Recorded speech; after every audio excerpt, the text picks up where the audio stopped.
और एक और बड़ी खबर आपको बता दें, अरुण शौरी पर केस दर्ज होगा। राजस्थान में जोधपुर की विशेष सीबीआई अदालत ने पूर्व केंद्रीय मंत्री अरुण शौरी समेत 5 लोगों के खिलाफ मामला दर्ज करने का आदेश दिया है। अदालत ने यह आदेश लक्ष्मी विलास होटल को बाजार मूल्य से कम कीमत पर बेचने के मामले में दिया है।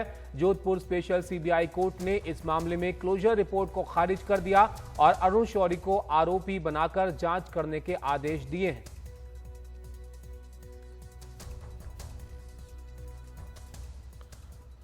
और हम सब जानते हैं कि एक वक्त में जो अरुण शौरी हैं वो विनिवेश मंत्री थे। उनका जो काम था वही ये था कि वो सरकारी संपत्तियों को एक तय मूल्य पर बेचें या सरकारी संपत्तियों का विनिवेश करें। हमारे साथ हर्षा हैं।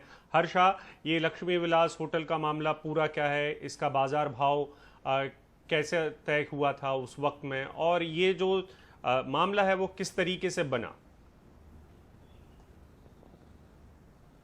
देखिए, जो लक्ष्मी विलास पैलेस होटल है उदयपुर का एक सबसे सुंदर जो है इमारतों में से एक है। और आपको थोड़ा सा इसका बैकग्राउंड बता दें तो आपको एक अंदाजा लग जाएगा कि एक्चुअली जो ये पैलेस है एक बेशकीमती है। इस पर एक्चुअली कोई बाजार मूल्य लगाना बहुत मुश्किल है। राजा महाराजाओं के टाइम का बना ये लक्ष्मी विलास पैलेस होटल जो था, जब भारत आज़ाद हुआ था उस टाइम उदयपुर के जो महाराणा थे उन्होंने कॉवेनेंट के जरिए इसको भारत सरकार को दे दिया था। और भारत सरकार कई सालों तक इंडिपेंडेंस के बाद इसको एक होटल के रूप में चलाती रही, लेकिन ये प्रॉफिट मेकिंग होटल नहीं था और इसलिए इसको डिसइन्वेस्ट करने का फैसला 2001 में लिया गया था। अब जो डिसइन्वेस्टमेंट का प्रोसेस है उसमें इस लैंड का एवैल्यूएशन किया गया था और उस टाइम जिस फर्म ने इसका लैंड का एवैल्यूएशन किया था वो भी अब संदेह के घेरे में है, क्योंकि उन्होंने इसका एवैल्यूएशन किया था 7 करोड़ 50 लाख में ये बेचा गया था और इसका एवैल्यूएशन करीब 6 करोड़ का किया गया था। बिल्कुल मतलब लेक के किनारे है, वैसे लोकेशन आपको मिल नहीं सकती है, लेकिन जो प्रिवेलिंग लैंड रेट था उसको लेकर PWD के हिसाब से इमारत का जायजा लिया गया और 6 करोड़ का ये इवैल्यूएशन किया गया था। काफी लोग ने इसके लिए बिड किया था, लेकिन जो Lalit Suri group of hotels थे उनका जो बिड था वो 7 करोड़ का था, जबकि इसका वैल्यूएशन 6 करोड़ का था। इसलिए 7 करोड़ 50 लाख कुछ प्लस में इसको उनको बेच दिया गया था। उस टाइम पर भी इसको लेकर बहुत हल्ला हुआ था। लोग कहते थे कि 100 करोड़ से ज्यादा की प्रॉपर्टी है और अब सीबीआई ने जो अपना कोर्ट ऑर्डर है उसमें कहा है कि कम से कम ये 2 crore 52 lakh 2000 crore, I beg your pardon, 200 crore 200 crore 252 crore plus की प्रॉपर्टी का इसका वैल्यूएशन किया गया है। तो आप मान सकते हैं कि कहां 7 करोड़ में बेचा गया और आज इसकी जो वैल्यूएशन है वो 200 करोड़ से ज्यादा है।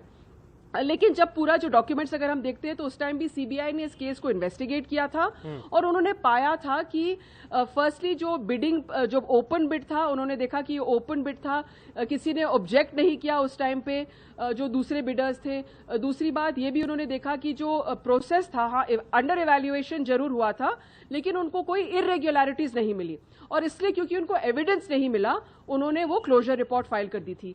लेकिन जो जोधपुर सीबीआई कोर्ट है उसने बहुत अहम फैसला दिया है, क्लोजर रिपोर्ट को रिजेक्ट किया है और ना सिर्फ उन्होंने क्रिमिनल केस 120B और 400BC का केस दर्ज करने को कहा है, लेकिन उन्होंने ये भी कहा है कि जो लक्ष्मी विलास जो प्रॉपर्टी है 3 दिन के अंदर उसे सरकार कुर्क करे, यानी वापस अपने पास ले। जो ललित सूरी ग्रुप जो इसको चला रहा है उससे ये वापस ले ये प्रॉपर्टी और इसकी देख रेख के लिए जो उदयपुर कलेक्टर है वो रिसीवर हो। अब सीबीआई आगे क्या करती है, हो सकता है सीबीआई इस ऑर्डर को चैलेंज भी कर सकती है, देखना आगे है, लेकिन फिलहाल जो ये फैसला है सीबीआई कोर्ट का ये बहुत अहम माना जाएगा। जी हर्षा, इसमें एक सवाल ये भी है कि जोधपुर की स्पेशल सीबीआई कोर्ट ने इस मामले में जो क्लोजर रिपोर्ट थी उसको खारिज किया है, तो अभी तक की जो जांच थी वो किस दिशा में फिर हो रही थी? देखिए, जो जांच थी वो इसी दिशा में हो रही थी कि किस तरह से इस मामले में कुछ करप्शन हुआ है कि नहीं और कुछ इरेग्युलरिटीज हुए हैं कि नहीं। और जो क्लोजर रिपोर्ट है उसमें उन्होंने माना है कि अंडर वैल्यूएशन हुआ है, लेकिन उन्होंने ये कहा है कि इरेग्युलरिटीज जो है उसके लिए उनके पास एविडेंस नहीं है। तो उसमें अगर मैं आपको एक एग्जांपल दूं समझ के लिए, उसमें टाटास का भी शेयर था जो होटल चला रहे थे, और उन्होंने कहा कि टाटास को 75 लाख दिया था सिर्फ इसके लिए, उनका जो बेचा था उसमें उनको सिर्फ 75 लाख मिला था।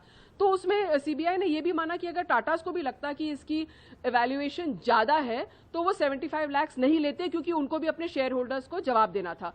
तो ये सारे जो सबूत थे वो जो सीबीआई ने इन्वेस्टिगेट किए और जो जुटाए, उसमें सीबीआई को जब क्लोजर रिपोर्ट उन्होंने फाइल की, उन्होंने जरूर इसको करप्शन के एंगल से इन्वेस्टिगेट किया था, लेकिन जब उन्होंने देखा कि सबूत जुट नहीं पा रहे हैं तो उन्होंने क्लोजर रिपोर्ट फाइल कर दिया।